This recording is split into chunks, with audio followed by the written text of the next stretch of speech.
Hello everybody, PieCover here. I hope you guys are doing good. So yeah, Monday, amazing. It's a beautiful Monday. The sun is coming up and I'm on the way to work, and welcome with me on the way to work. So as you know the drill, so it's always amazing to be alive and be working for Bitcoin. And as a hope, and Bitcoin is the hope for humanity right now, because there is no other alternative than Bitcoin. When you look at what's the propositions on the other side, I mean the fiat side, you see, CBDCs, digital central bank currencies, which has nothing to do with the blockchain, nothing to do with ethical sound money, which is simply about control. Nobody likes that, nobody wants that, but it's being forced to the people's throat, and they won't have a choice.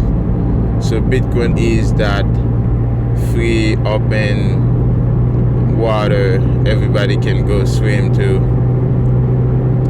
So no restrictions, no sign up, no need to scan your eyeball, no need for ID. Bitcoin, Satoshi solved the ID problem by not requiring ID, right? So a lot of those crypto people come out and say, hey, we need to solve the ID problem, right? Well, Satoshi already solved that with Bitcoin. Say, hey, you don't need ID, you just need the Bitcoin address, right? The Ethereum protocol, when you have an Ethereum address, right, they don't use UTXOs just like Bitcoin does. When you have an Ethereum address, that Ethereum address is your identity, basically. Whatever your other coins you're holding with it, you can hold it, just send it to that address, most of them, and then they will just identify you as whatever this single address you hold, right? So with Bitcoin, it's not the same. You don't have to have one single identity.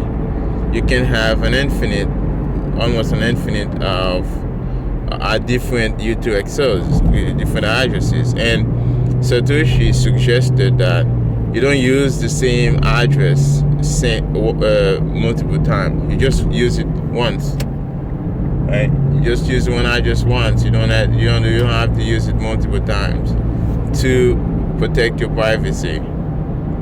You see, Satoshi really was thoughtful about privacy. He understands anonymity. So he was pseudonymous. That's one part of it. Like, Bitcoin is not completely private. Not so we need it to be completely private, because it would defeat one side of Bitcoin, which is verification, right? If everything is blind, in a blind spot, I can't verify my own blockchain, I can't see how much it is, I can't audit it, then it's a black box, right? That's why I'm not a fan of Ziki Snarks, all this nonsense, because they are just they can introduce inflation bug, right, and then flood the money supply and all this nonsense, right? So we don't want that. We want a transparent, clear, especially for the top government officials, so they can be transparent. We need privacy for ourselves and the layer 2s on the Lightning Network, right? But we don't need privacy for the government. We need the government to be open, transparent. We need to see what they are doing, right? So we, the population, the people, can control them, right? Instead of them control us, because we have the power, right? Bitcoin gives us the power back. So, anyways, like privacy can be done on the layers, right? On layers, like on layer 2s, layer 3s, you can have those privacies. And the other, the leave the blockchain alone, the time chain, leave it alone, never touch it. That's the best we can do for the blockchain, right? The best we can do for the time chain is to just leave it alone, never touch it, and it would be fine, right? Because it's absolute scarcity. Anyways, I just wanted to come out here and say hi, and to know if you guys doing good, and you keep on stacking, don't slack, hustle to hodl, right? So those are all the things, and I hope you're having a beautiful day. Make your Monday beautiful with Bitcoin, right? Just by thinking, hey, I'm gonna come and spend my 8 hours to stack some sats to stay solvent, right? So, and I can keep hodling, right? Holding my BTC or my Satoshis, right? So, anyways, I hope you guys enjoy that talk. I will see you again in the next talk. This was Bitcoin Talk with PieCover.